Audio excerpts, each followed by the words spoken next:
의뢰인의 행복만 생각합니다. 법률 문제로 고민에 빠지신 분들에게 정확한 정보를 제공하여 현명한 선택을 하도록 도와드리는 소송 가이드입니다. 많은 사람들이 내 집 마련을 위해 수년간 노력합니다.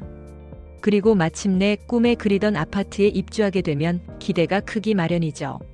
하지만 막상 살아보니 누수, 벽 균열, 바닥 들뜸, 단열 부족 등 크고 작은 하자들이 하나둘 눈에 띄기 시작합니다. 새 아파트인데 벌써부터 이런 문제가 생겨도 괜찮을까요? 관리사무소에 말했는데 시공사에서 제대로 보수해주지 않아요. 입주민끼리 공동 대응해야 한다고 하는데 어떻게 해야 할지 막막합니다. 이처럼 아파트 하자는 단순한 불편을 넘어 거주자의 안전과 재산 가치를 위협하는 심각한 문제가 될 수 있습니다. 특히 하자 보수가 원활히 이루어지지 않는다면 시간이 지나면서 문제가 더 커지고 나중에는 보수받을 수 있는 법적 권리마저 사라질 수도 있습니다. 그렇다면 아파트 하자 보수 문제는 어떻게 해결해야 할까요? 아파트 하자가 발생하면 대부분 입주민들은 개별적으로 관리사무소에 문의하거나 시공사에 직접 요청하는 경우가 많습니다.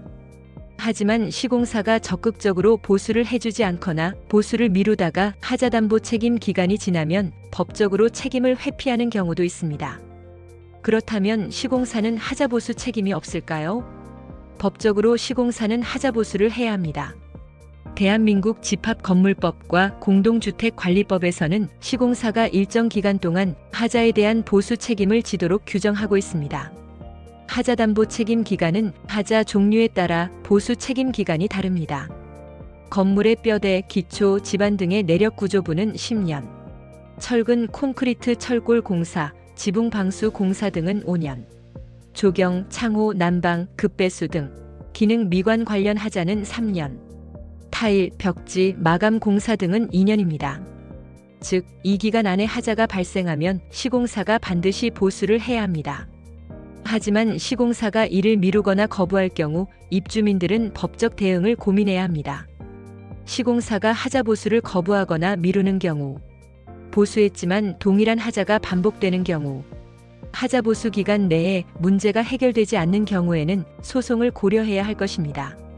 소송을 진행할 경우 법원의 감정 절차를 통해 하자의 원인과 책임 소재를 판단하게 되는데 이 과정이 길어질 수 있습니다. 따라서 하자보수 문제는 최대한 신속하게 대응하는 것이 중요합니다.